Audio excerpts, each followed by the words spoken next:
Udah mas ha? Nagkanabulol na si Bonglin. Oo nga, naman mo. Ano ang masasabi mo sa lumpia? May ipon pa pala. Oo, sabi na eh. Galing ng mga dila ng Hindi, karaboy sa hipon, ano? Nakita niya ka mo dyan o. Baka ipon? Lasang hipon talaga kasi. Ang sarap naman kasi ng hipon.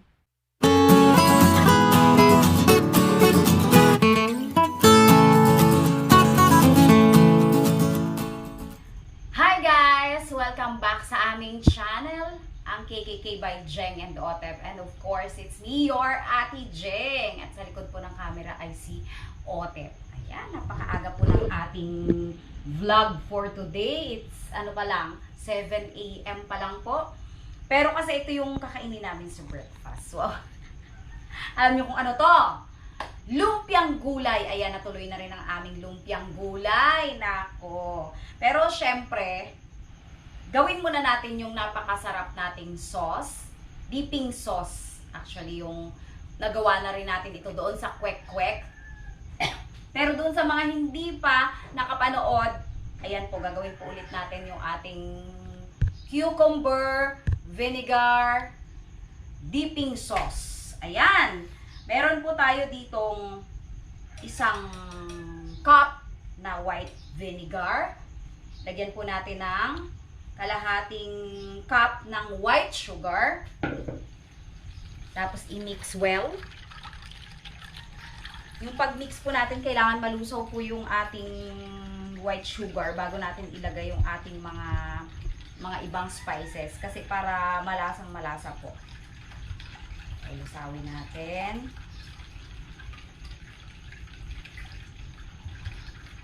Ilagay natin yung ating, yan, lusaw na. Ayan, tunaw na. Tunawin pa natin konti. Meron pang konti.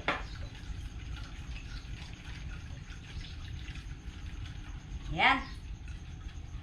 Lusaw na, lusaw na. So, syempre, lagyan na natin ng 1/8 cup na patis. Pero, pwede ninyong baguhin. Depende po sa inyong panlasa. Ilagay na natin ang tatlo nating spices. Ang ating bawang, sibuyas, at ang ating sili. Ang ating pong bawang ay 4 na cloves. Ang ating pong sibuyas ay isang medium size. At ang ating sili po ay 4 na pirasong siling labuyo. Medyo malalaki po yan ngayon. Yung nabili ko po ay malalaki. Kaya 4 na piraso lang ang aking nilagay. Yan. Tapos lagyan na po natin ng pamintang crush. 3 piso. 3 piso talaga yun. Yung nakabalot-balot na yun sa supot. Para crush. Tapos, syempre, ilagay na natin ang ating cucumber. Dinalatan ko ngayon dahil ang nabili kong cucumber ay napakagulang naman. Medyo magulang. Pero kung hindi na ninyo, ay kung medyo mura yung nabili ninyo, ay pwede namang hindi na ninyo balatan. Kasi masustansya nga ang balat na yan.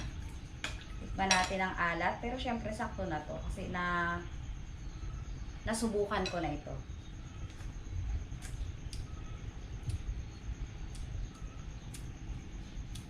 Ayos na yung ating sauce. Kaya inuna natin to para mababad pa ng konti bago tayo makapaglumpia. Yan guys, gagawin naman natin ang ating lumpiang gulay. Ayan, meron kasi ngayon tayong nabiling toge, sprouted munggo. Ayan, tingnan nyo po. Meron tayong nabili. Hindi masyadong mahahaba yung talaga ng toge dito. Ganyan po talagang itsura ng mga toge dito. Hindi masyadong mahahaba yung pagka-sprout, yung tubo. Igisa lang po natin, tapos balutin. Ayan, balikan ko po kayo. Iyan po, igisa na natin ang ating mga gulay. Yan. Igisa muna natin. Para malasa yung magiging lumpiang gulay natin. Pero, pwede din naman pong hindi na igisa. Sama-samahin na lang sila. Kaya lang, medyo matigas din kasi yung carrots. Buti sana kung malilinggit talaga yung gayat niya na parang pang salad. Okay lang. Kasi kinakain naman natin yan ng sariwa sa salad. Pero ito kasi, medyo matigas din yung munggo. So, kailangan talaga natin igisa para hindi naman matigas pag kinain natin. Igisa lang natin. Pero pwede pong hindi igisa ang lumpiang gulay. Basta matansya natin kung ano yung lasa. Yan. Tapos meron nga po pala tayo dito. Tinakpan ko kasi nga nilalangaw. 1/4 kilo na hipon. Ginayat-gayat na natin. Para naman talagang napakasarap ng ating lumpia. Kasi ang sarap nito. Kasi ba naman ang hipon, 1/4. Para mas mahal pa yung hipon sa lahat. Yan. Pero tayo lang naman ang kakain. Kami lang naman ang kakain. Kaya of course, pag family mo naman ang kakain, go tayo dyan. Unahin na natin itong ating munggo. At saka yung ating carrots. Sprouted munggo. At saka yung ating carrot. Kasi sila naman yung medyo matigas. Yan.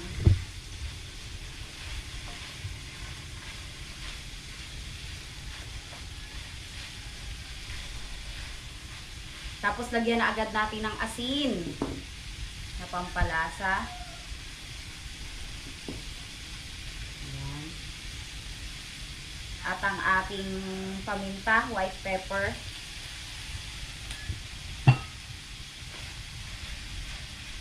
Sobrang bango ng hipon, grabe. Ito lang talaga yung kailangan nating palambutin ng todo. Saka itong ating Baguio beans, ilagay na rin natin. Hindi naman todo, I mean, kasi ipiprito pa to eh. I-half cook natin. Ipiprito pa naman to, maluluto pa to. Kailangan lang kasi nating timplahan dito. Kasi mahirap din siyang timplahan nang hindi pa siya nagigisa. Kasi hindi rin kasi lumalabas yung lasa ng bawang at sibuyas. Hindi ganun lumalabas kapag hindi ginigisa. Diba? Sino mag-a-agree sa akin? Kasi ang aroma ng bawang at sibuyas talagang iba kapag nagisa natin. Yan. Eto guys, ilalagay ko lang siya sa ibabaw mamaya. Sobrang sandali lang. Kasi sobrang bilis na tumaluto. Hindi na siya kailangang isama natin ng todo-todo dito. Kaya lang, syempre para lumambot siya, hindi masyadong buhaghag doon sa ating lumpia wrapper. Kasi pag ganyan siya, sobrang buhaghag yan. Didikdikin natin. Kailangan ma-flatten lang siya ng konti. Ayun guys, balikan ko po kayo. Ayan, tinikman ko na po kanina at medyo madabang-nabang pa. Ay, ilalagay pa natin to. Dinagdagan ko na, pinuhos ko na yung aking isang kutsaritang asin. Ayan. Haluin lang natin para itong ating repolyo ay medyo lumambot lang ng konting-konti. Itong ating carrot at saka yung nauna, yung Baguio beans at saka yung ating sprouted munggo. Parang 1.5 minute ko lang na hinayaan dito. Kasi malambot din naman talaga to guys, mga gulay. Tapos ipiprito pa natin. Masyadong magiging malambot na malambot. Ayan guys, okay na to. Medyo hindi na masyadong magiging buhaghag ang ating repolyo. Ayan, hindi na masyadong magiging buhaghag yan dahil may initan pa to. Palalamigin lang natin ng konti para naman mabalot natin. Ayan. Ayan guys, babalutin na natin ang lumpiang gulay. At dito po ay nagpapainit na rin tayo ng mantika. Para pag mainit na yung mantika at meron na tayong lumpiang gulay na nabalot, diretso na. Ayan. Subukan natin yung medyo malaki-laki. Ano naman OA sa laki. Malinis po ang ating kamay. Dapat talaga. Okay lang naman na malaki to. Kasi luto naman na yan. Kunting na lang to. Kunting init-init. Saka lulutuin natin syempre yung lumpia wrapper para malutong. Ayan. Ang mahirap lang kapag ganyang medyo malaki kung kakayanin ng ating lumpia wrapper.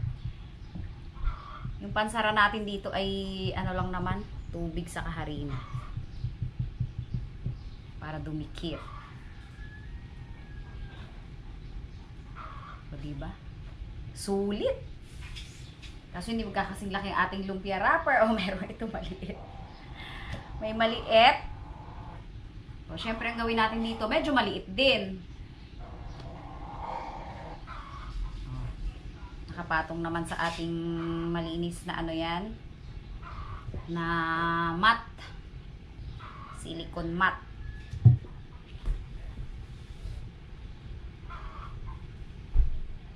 Manipis na maliit itong iba. Kaya tingnan natin kung okay. Yeah. Mahina talaga yung ano niya, oh.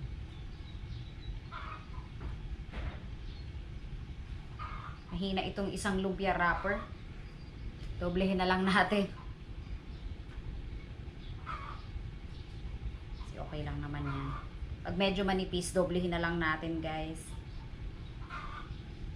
Kasi sumabog pa yan dyan sa mantika. Sasalain pa natin yung mantika niyan eh. Yan. Hindi kasi magkakasing pareho. Buwasan nga natin ng konti. Para hindi sumabog. Sarap naman kasi sa lumpiang gulay, yung puno. Yan.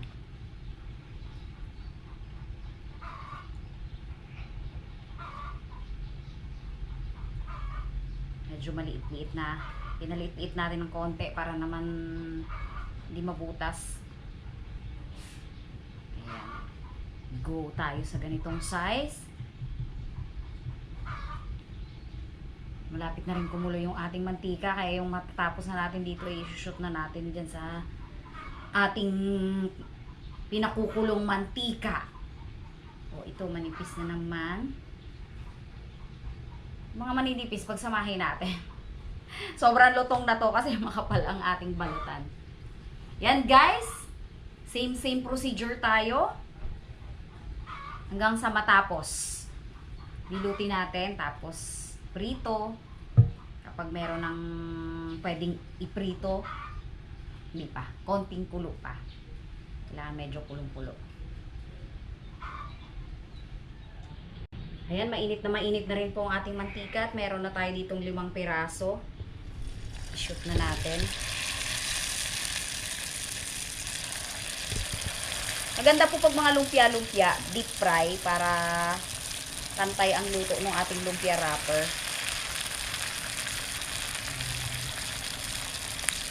Dapat lang pala yung kasya kasi medyo malaki. Yan, madali lang naman to. Hintayin lang natin mag golden brown. Tapos tikiman tayo na. Yan. Ayan guys, luto na yung ating 4 na golden brown na ito. Yan. Sobrang bango. Yung ibabaw yung bango ng hipon. Napakasarap. Kasi yung mga magbablog like La Daddy D ay pwede nang kumain ng mauna. Kasi mahaba-habang balutan pa tong iba na to. Ayan, kasarap, patayin muna natin ng apoy. Sa susunod naman na batch.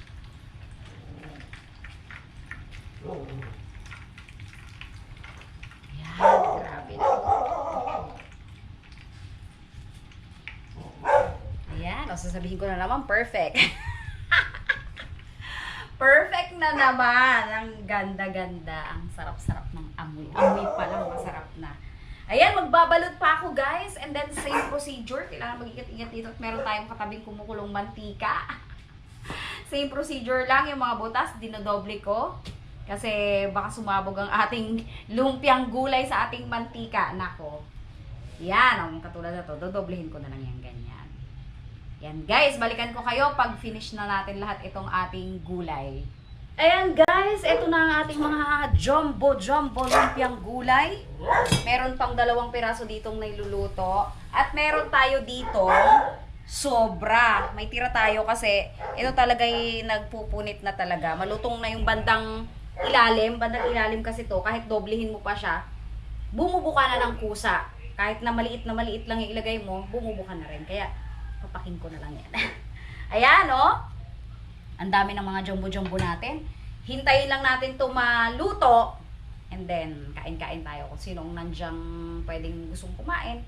Pwedeng kumain kasi napakarami naman talaga. At masarap naman yan kainin kapag malutong. Kapag bagong luto, kapag makunat na, bakit na rin kainin, lalo na yung doble yung wrapper.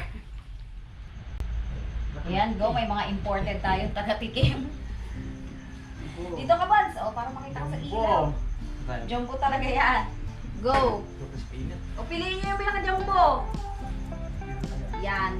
May malamig-lamig naman, so. Parang hindi ko masyado. Mga unang luto. Mga unang luto. Ito pinaka-jumbo, oh. Kaya lang masarap talaga kasi dito, guys. Talaga mainit.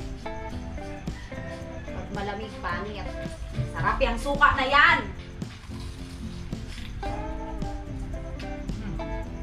Diba? Perfect.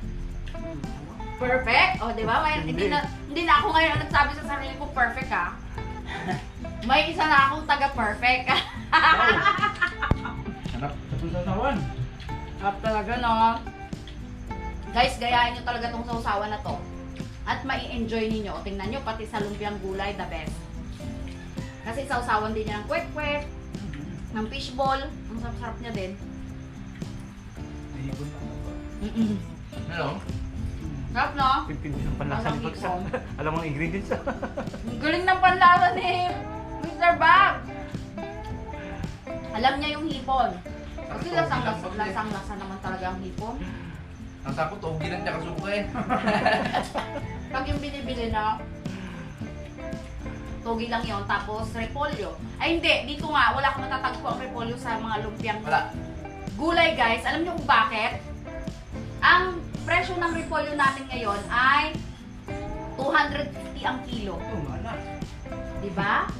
Paano ka maglalagay sa lumpiang gulay niyan? Pero pag pang sarili, ganito, pamilya lang naman ang kakain. Go tayo dyan. Pero pag pang negosyo, talagang hindi mo magbibigay hindi ka makikipagsabayan sa presyo ng iba kung maglalagay ka talaga ng mga mamahalin. Kaya ang nilalagay nila, laman nila, toge at kamote. May kamote yun. Minsan singkamas. Singkamas. Tapos makapangarap. Kunti ang laman, no? Meron nga dyan sitaw, no? Oo, sitaw. Ito, bagyo beans. Yung iba sitaw nilalagay nila kasi mura yun. Sarap, no? Bebe. Sausawan pa lang. Hindi tinipid.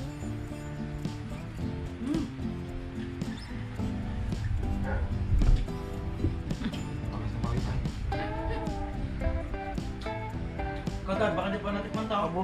Nauna na siya yung unang luto. Ako unang tumikim dyan. Kaya mong tumigil sa unang luto. Tsaka healthy, no?